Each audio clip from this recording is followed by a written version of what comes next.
ದೇವರು ಪ್ರೀತಿಸುವ ಪ್ರೀತಿಯ ಬಿಗ್ ಜೆ ಟಿ ವಿ ಪ್ರಿಯ ವೀಕ್ಷಕರಿಗೆ ನಮ್ಮ ಕರ್ತನಾದ ಯೇಸು ಕ್ರಿಸ್ತನ ಹೆಸರಿನಲ್ಲಿ ನಿಮ್ಮನ್ನು ವಂದಿಸಿ ಸ್ವಾಗತ ಬಯಸ್ತಿದ್ದೇವೆ. ಬನ್ನಿರಿ, ಇಂದು ನಾವು ದೇವರ ವಾಕ್ಯದಿಂದ ಅಧ್ಯಯನ ಮಾಡಿಕೊಳ್ಳೋಣ. ಇಂದಿನ ನಮ್ಮ ಅಧ್ಯಯನ 2ನೇ ಕೊರಿಂಥದವರಿಗೆ ಬರೆದ ಪತ್ರಿಕೆ, the second book of Corinthians, chapter 8, 8ನೇ ಅಧ್ಯಾಯ. 8ನೇ ಅಧ್ಯಾಯದಲ್ಲಿ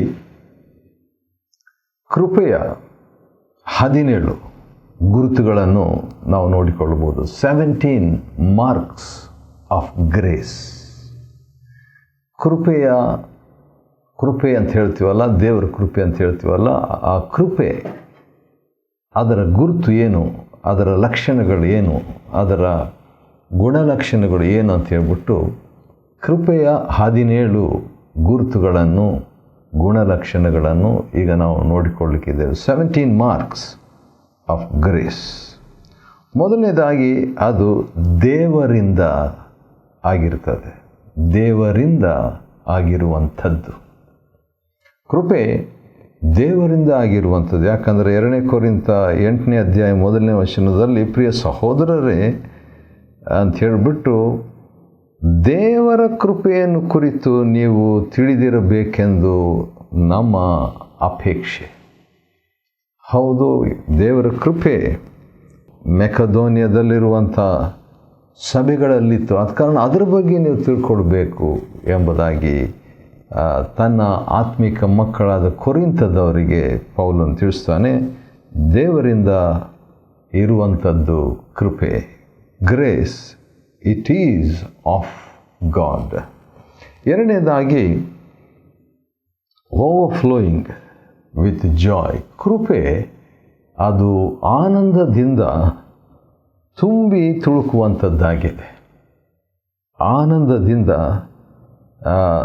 ತುಂಬಿ ತುಳುಕುವಂಥದ್ದು ಕೃಪೆ. ಯಾಕಂದರೆ ಒಬ್ಬ ವ್ಯಕ್ತಿ ನಾನು ಕೃಪೆಗೆ ನಾನು ಅಧೀನನಾಗಿದ್ದೇನೆ, ಕೃಪಾ ಕಾಲಕ್ಕೆ ನಾನು ಸೇರಿದ್ದೇನೆ ಅಂತ ಹೇಳ್ಬಿಟ್ಟು ಬಾಡಿ, ಮುಖವೆಲ್ಲ ಅಥವಾ ಕಣ್ಣೆಲ್ಲ ಅಥವಾ ಜೀವನವೆಲ್ಲ ಅಥವಾ ಸೇವೆಯೆಲ್ಲ ಅಥವಾ ಮಾತನಾಡುವ ಮಾತಿನಲ್ಲಿ ಎಲ್ಲ ಸಂದೇಶ ಎಲ್ಲ ಅದು ಆನಂದರಹಿತವಾದಂಥ ಬೇಸರಿಕೆಯಿಂದ ತುಂಬಿ ಹೋಗಿರುವಂಥದ್ದಾಗಿದ್ದರೆ ಅದು ಕೃಪೆನಾ ಎಂಬುದಾಗಿ, ಕೃಪೆಯೇ ಎಂಬುದಾಗಿ ಒಂದು ಪ್ರಶ್ನೆ ಬರುವಂಥದ್ದಾಗಿದೆ. ಯಾಕಂತ ಹೇಳಿದ್ರೆ 2ನೇ ಕೊರಿಂಥ 8ನೇ ಅಧ್ಯಾಯ 2ನೇ ವಚನದಲ್ಲಿ ಈ ಮಕೆದೋನ್ಯದಲ್ಲಿರುವಂಥ ದೇವಜನರು ಅವರು ಹೇಗಿದ್ದರಂದರೆ, ಘೋರ ಹಿಂಸೆ ಅನುಭವಿಸಿದರೂ ಅವರಲ್ಲಿ ತುಂಬಿ ತುಳುಕುವ ಸಂತೋಷ ಇತ್ತಂತ್ರಿ. ವಾ, I love it, I like it. ನೋಡ್ರಿ, ಈ ರೀತಿಯಾಗಿ ನಾನಿರೋ ಬಯಸ್ತೇನೆ ರೀ. ಯಾಕಂದರೆ ಯಾವಾಗಲೂ ಜಿಗುಪ್ಸೆಯಿಂದ ಮುಖ ಸಪ್ಪೆಗಿಟ್ಕೊಂಡು ಇರುವಂಥದ್ದು ಕೃಪೆ ಅಲ್ಲ. ಹೌದು, ನಮ್ಮ ಕರ್ತನಾದ ಯೇಸು ಕ್ರಿಸ್ತನು, ಆತನು ಮ್ಯಾನ್ ಆಫ್ ಸಾರೋಸ್, ದುಃಖ ಮನುಷ್ಯನು ಎಂಬುದಾಗಿ, ಸಂಕಟದ ಮನುಷ್ಯನು ಎಂಬುದಾಗಿ ಯೆಶಾಯ 53ರಲ್ಲಿದೆ. ಹೌದು, ನಿಜ. ಆದರೂ ಕೂಡ ಆತನು ನಮಗೆ ಸಂತೋಷವನ್ನು ಉಂಟು ಮಾಡುವುದಕ್ಕೋಸ್ಕರವಾಗಿ ತಾನು ದುಃಖ ಪೀಡಿತನಾಗಿದ್ದನು ಎಂಬುದನ್ನು ನಾವು ಮರೆಯಬಾರದು. ಮೂರನೇದಾಗಿ ಅಂದ ಹಾಗೆ ನಾವೇನು ನೋಡ್ಕೊಳ್ತಿದ್ದೀವಿ ಅಂದರೆ 2ನೇ ಕೊರಿಂಥ 8ನೇ ಅಧ್ಯಾಯದಿಂದ ಕೃಪೆಯ 17 ಗುರುತುಗಳನ್ನು ನಾವು ನೋಡ್ಕೊಳ್ತಿದ್ದೀವಿ. 17 marks of grace, all from 2 Corinthians chapter 8. 8ನೇ ಅಧ್ಯಾಯದಲ್ಲಿ ನಾವು ನೋಡುವಾಗ 2ನೇ ವಚನದ 2ನೇ ಭಾಗದಲ್ಲಿ ಕೃಪೆ ದೇವರಿಂದ ಆಗಿರ್ತದೆ. ಹೌದು, ನಿಜ. ಕೃಪೆಯು ಅದು ಸಂತೋಷದಿಂದ ತುಂಬಿ ತುಳುಕುವಂಥದ್ದಾಗಿದೆ. ಹೌದು, ನಿಜ. ಆದರೆ ಅದೇ ಸಂದರ್ಭದಲ್ಲಿ 2ನೇ ಕೊರಿಂಥ 8:2 ಪ್ರಕಾರವಾಗಿ ಕೃಪೆಯು ಅತ್ಯಂತ ಔದಾರ್ಯವುಳ್ಳದ್ದು. ವಾವ್! ಈ ಮಕೆದೋನ್ಯ ಸಭೆಯ ದೇವಜನರು ಅವರು ಔದಾರ್ಯವುಳ್ಳವರಾಗಿದ್ದರಂತೆ. ದೇವರ ಕೃಪೆ ಅವರಲ್ಲಿ ಕಾಣಿಸ್ಕೊಳ್ತು. ಯಾವ ರೀತಿಯಾಗಿ ಕಾಣಿಸ್ಕೊಳ್ತು ಅಂದರೆ they were very very generous, ಔದಾರ್ಯವುಳ್ಳದ್ದು. ಕೆಲವರು ನನ್ನ ಜೀವನದಲ್ಲಿ ನಾನು ನೋಡಿದ್ದೇನೆ, ಭಾಳ ಔದಾರ್ಯವುಳ್ಳ ವ್ಯಕ್ತಿಗಳು. ಅಂಥವ್ರು ಭಾಳ ಕಡಿಮೆ, ಆದರೂ ಕೂಡ ತುಂಬ ಔದಾರ್ಯವುಳ್ಳ ವ್ಯಕ್ತಿಗಳು. ಪ್ರಾರಂಭ ದಿವಸಗಳಲ್ಲಿ ನಾನು ನೋಡುವಾಗ ಕೆಲವರು ಧಾರಾಳವಾಗಿ ಬರ್ತಾ ಬರ್ತಾ ಅವರು ಕೂಡ ಔದಾರ್ಯತನ ಕಡಿಮೆ ಆಯಿತು. ಬಹುಶಃ ಅವರ ಖರ್ಚು ಕೂಡ ನೋಡಿಕೊಳ್ಬೇಕು, ಅವರ ಕುಟುಂಬ ದೊಡ್ಡದಾಗಿದೆ ಎಂಬುದಾಗಿ.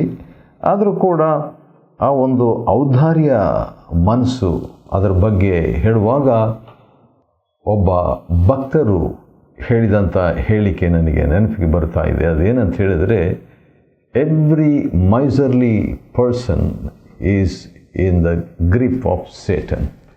ಸೈತಾನ ಹಸ್ತದಲ್ಲಿ ಪ್ರತಿ ಜಿಪುಣನು ಇರುವಾತನಾಗಿದ್ದಾನೆ ಅಂತ ಹೇಳ್ಬಿಟ್ಟು. ಇದು ಬೈಬಲ್ನಲ್ಲಿ ಇಲ್ಲ, ಆದರೂ ಕೂಡ ಅವರ ಹೇಳಿಕೆ ಆಗಿರ್ತದೆ. ಅದು ನೆನಪಾಯಿತು ನನಗಷ್ಟೆ. ಸರಿ, 4ನೇದಾಗಿ ನಾವು ಕೃಪೆಯ 17 ಗುರುತುಗಳು ಇಲ್ಲವೇ ಗುಣಲಕ್ಷಣಗಳನ್ನು ನಾವು ನೋಡ್ಕೊಳ್ತಿದ್ದೇವೆ. ಅದರಲ್ಲಿ 4ನೇದು ಏನಂತ ಹೇಳಿದರೆ ಟೀಚಬಿಲಿಟಿ, ಅಂದರೆ ಕಲಿತುಕೊಳ್ಳುವ ಮನೋಭಾವನೆ. ಯಾರಲ್ಲಿ ಕೃಪೆ ಇದೆಯೋ, ಅಂದರೆ ಉದಾಹರಣೆಗೆ ಈ ಮಕೆದೋನ್ಯದಲ್ಲಿರುವಂಥ ವಿಶ್ವಾಸಿಗಳ ಬಗ್ಗೆ ನಾವು ನೋಡುವಾಗ ಅವರು ಆತ್ಮಿಕ ನಾಯಕನಾದಂಥ ಪೌಲನಿಗೆ ಹೇಳುವಂಥ ಒಂದು ಮಾತು, ಅಥವಾ ಪೌಲನ ಅವ್ರ ಬಗ್ಗೆ ಹೇಳುವಂಥ ಒಂದು ಮಾತು, ದೇವಜನರಿಗೆ ಸಹಾಯ ಮಾಡುವ ಅವಕಾಶವನ್ನು ತಮಗೆ ಕಲಿಸಿಕೊಡಬೇಕೆಂದು ತಾವಾಗಿಯೇ ನಮ್ಮನ್ನು ಕೇಳಿಕೊಂಡ್ರು. ಈ ಮಕೆದೋನ್ಯದವ್ರು ಏನು ಕೇಳ್ಕೊಂಡ್ರಂತೆ, ನಮಗೆ ಸ್ವಲ್ಪ ಟೀಚ್ ಮಾಡಿರಿ, ಬಂದು ಒಂದು ಬೈಬಲ್ ಸ್ಟಡಿ ತಗೊಳ್ರಿ. ಯಾವುದಕ್ಕೆ ಬೈಬಲ್ ಸ್ಟಡಿ?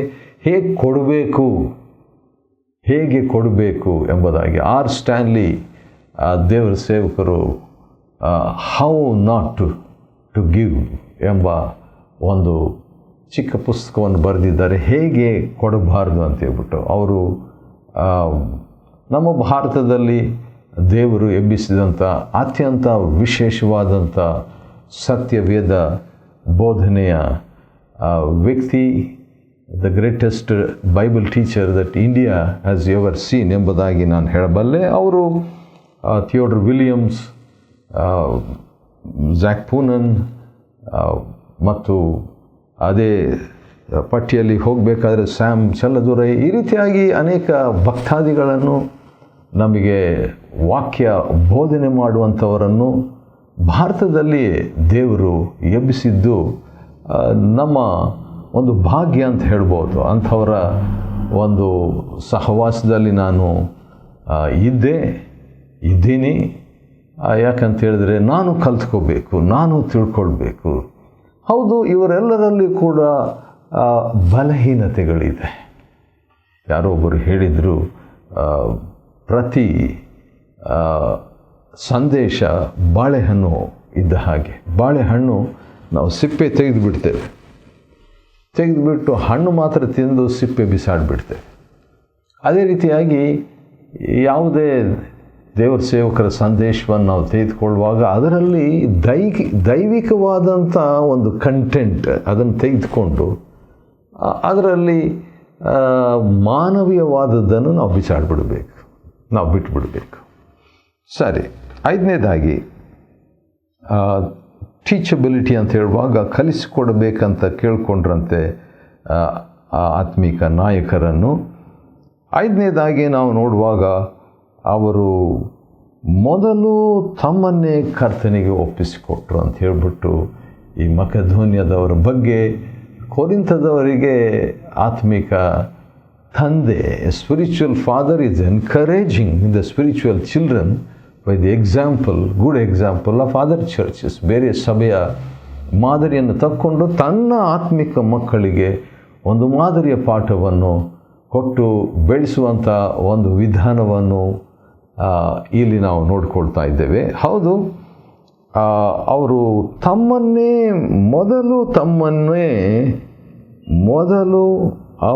ತಮ್ಮನ್ನೇ ಕರ್ತನಿಗೆ ಒಪ್ಪಿಸಿಕೊಟ್ಟಂತೆ. Grace makes you to commit yourself first to God. ಕೃಪೆಯು ಮೊಟ್ಟ ಮೊದಲನೇದಾಗಿ ದೇವರಿಗೆ ತಮ್ಮನ್ನು ಒಪ್ಪಿಸಿಕೊಡುವಂತೆ ಮಾಡುತ್ತದೆ. ಎರಡನೇದಾಗಿ, ಅದಾದ ನಂತರ ದೇವರ ಚಿತ್ತಾನುಸಾರವಾಗಿ ತಮ್ಮನ್ನು ನಮಗೊಪ್ಪಿಸಿದರು. Wow, I like it. ನೋಡ್ರಿ, ಈ ಮಕೆದೋನ್ಯದವರು ಎಂಥವರಾಗಿದ್ದರು ಅಂತ ಹೇಳ್ಬಿಟ್ಟು ನೋಡುವಾಗ 2 ಕೊರಿಂಥ 8:5 2ನೇ ಭಾಗದಲ್ಲಿ ನೋಡುವಾಗ ಅವರು ಆತ್ಮಿಕ ನಾಯಕರಿಗೆ ಒಪ್ಪಿಸಿಕೊಟ್ಟರು. They committed themselves to the spiritual authority or spiritual leader. ನಮಗೆ ಒಪ್ಪಿಸಿಕೊಟ್ರು, ದೇವರಿಗೆ ಒಪ್ಪಿಸಿಕೊಟ್ರು, ಒಳ್ಳೆಯದು. ಆದರೆ ಅನಂತರ ನಮಗೂ ಒಪ್ಪಿಸಿಕೊಟ್ರು. ವೆರಿ ಇಂಪಾರ್ಟೆಂಟ್, ಬಹು ಪ್ರಾಮುಖ್ಯ. ಸರಿ, ಅನಂತರ ನಾವೇನು ನೋಡ್ಕೊಳ್ತಿದ್ವಿ ಅಂತ ಹೇಳಿದರೆ, ಕೃಪೆಯ 17 ಗುಣಲಕ್ಷಣಗಳು. ಅದರಲ್ಲಿ 7ನೇ ಗುಣಲಕ್ಷಣ ಏನಂತ ಹೇಳಿದರೆ, ಅದು ಸಮೃದ್ಧವಾಗಿ ಮಾಡುವಂಥದ್ದು. ಕೃಪೆಯ 7ನೇ ಲಕ್ಷಣ ಏನಂತ ಹೇಳಿದರೆ, ಕೊರಿಂಥದವರು ವಿಶ್ವಾಸ, ವಾಕ್ಚಾತುರ್ಯ, ಜ್ಞಾನ, ಶ್ರದ್ಧೆ ಮತ್ತು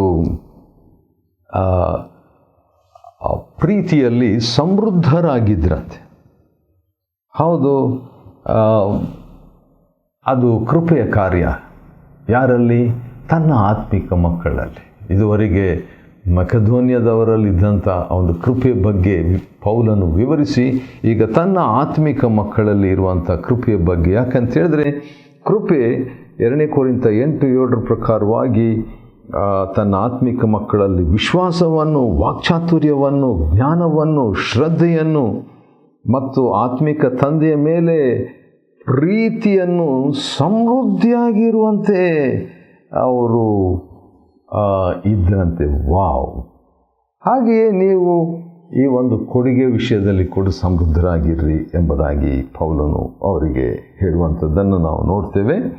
ಆನಂತರ 8ನೇ ವಚನ, 2 ಕೊರಿಂಥ 8:8 ಇದುವರೆಗೆ 7 ಕೃಪೆಯ 7 ಗುಣಲಕ್ಷಣಗಳನ್ನು ನಾವು ನೋಡ್ಕೊಂಡಿದ್ದು. ಇನ್ನು 10 ನಾವು ನೋಡ್ಕೋಬೇಕು. ಬೇಗ ನಾವು ನೋಡಿಕೊಳ್ಳೋಣ. 8ನೇದಾಗಿ ನಾವು ನೋಡುವಾಗ, ನಮ್ಮ ಮೇಲಿರುವ ನಿಮ್ಮ ಪ್ರೀತಿಯು ಎಷ್ಟು ಯಥಾರ್ಥವಾಗಿದೆ. Honest love. ಹೌದು, ನಿಜವಾಗಿ ಪೌಲನು ತನ್ನ ಪ್ರೀತಿಯನ್ನು ತನ್ನ ಆತ್ಮಿಕ ಮಕ್ಕಳಲ್ಲಿ ತಿಳಿಸ್ತಾ ಇರ್ತಾನೆ. ಮತ್ತು ನಿಮ್ಮ ಪ್ರೀತಿ ಅಂತೇಳಿ ನನ್ನ ಮೇಲೆ ಅಂತ ಹೇಳ್ಬಿಟ್ಟು ಈಗಾಗಲೇ 7ನೇ ವಚನದಲ್ಲಿ ನಮ್ಮ ಮೇಲೆ ನಿಮಗಿರುವ ಪ್ರೀತಿ ಸಮೃದ್ಧವಾದದ್ದು ಅಂತ ಹೇಳ್ತಾನೆ ರೀ. ಯು ಲವ್ ಟುವರ್ಡ್ಸ್ ಅಂದರೆ ಆತ್ಮಿಕ ಮಕ್ಕಳ ಪ್ರೀತಿ ಆತ್ಮಿಕ ತಂದೆಯ ಮೇಲೆ ಅದು ಸಮೃದ್ಧವಾಗಿತ್ತು. ಈಗ ಅದು ಯಥಾರ್ಥವಾಗಿತ್ತು ಅಂತ ಕೂಡ 8ನೇ ವಚನದಲ್ಲಿ ಹೇಳ್ತಾನೆ ರೀ. ಅದು ಕೃಪೆಯ 8ನೇ ಒಂದು ಗುರುತಾಗಿದೆ. 9ನೇದಾಗಿ ರೆವಲೇಷನ್ ಆಫ್ ದ ಗ್ರೇಸ್. ಕೃಪೆಯ 9ನೇ ಒಂದು ಗುರುತು ಏನಂದರೆ ಪ್ರಕಟಣೆ. ಕೃಪೆಯ ಬಗ್ಗೆ ಪ್ರಕಟಣೆ ಅಥವಾ ಕ್ರಿಸ್ತನ ಬಗ್ಗೆ ಪ್ರಕಟಣೆ ಅಂತ ಹೇಳನ್ರಿ. ಯಾಕಂದರೆ ನೀವು ಕರ್ತನಾದ ಯೇಸು ಕ್ರಿಸ್ತನ ಕೃಪೆಯ ಬಲ್ಲವರಾಗಿದ್ದೀರಿ.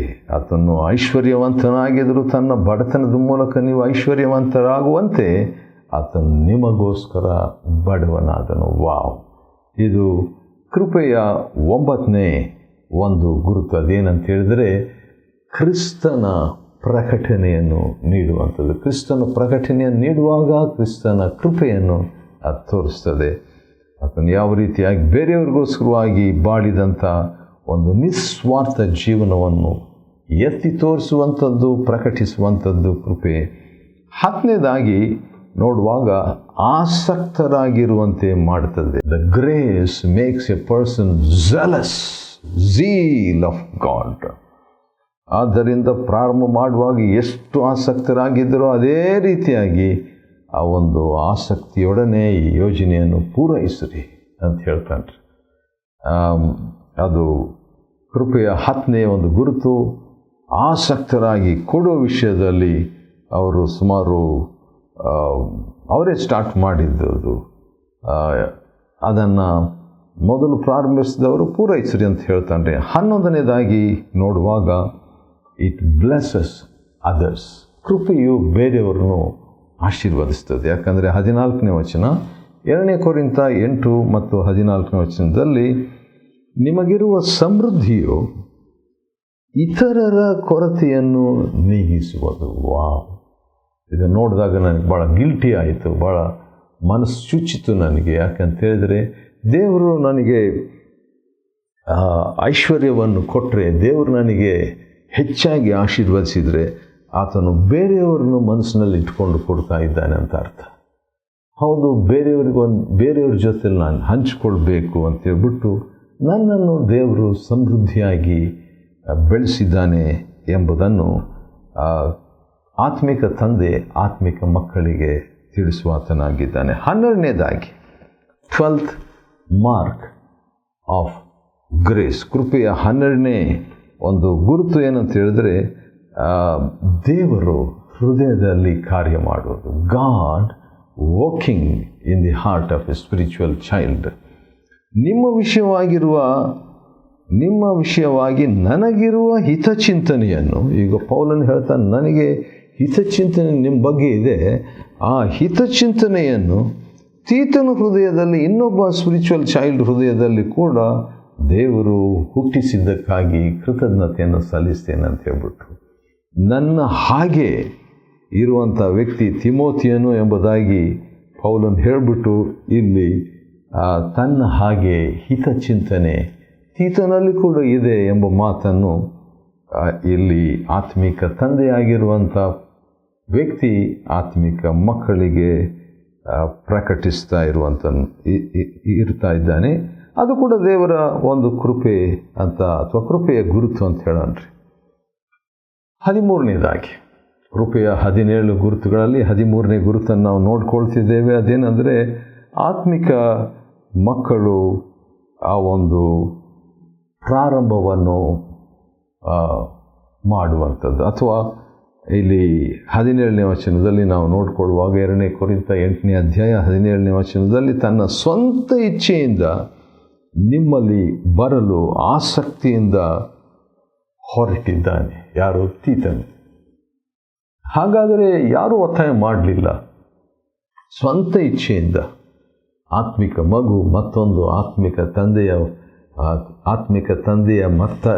ಉಳಿದ ಆತ್ಮಿಕ ಮಕ್ಕಳನ್ನು ನೋಡಬೇಕಂತ ಹೇಳ್ಬಿಟ್ಟು ಆತ್ಮಿಕ ಮಗನಾದಂಥ ತೀತನು ಕೊರಿಂಥಕ್ಕೆ ಆಸಕ್ತಿಯಿಂದ ಹೊರಟಿರುವಂಥದ್ದು ಕೂಡ ಕೃಪೆನೇ ಅಂತ ನಾವು ಹೇಳಬೇಕ್ರಿ.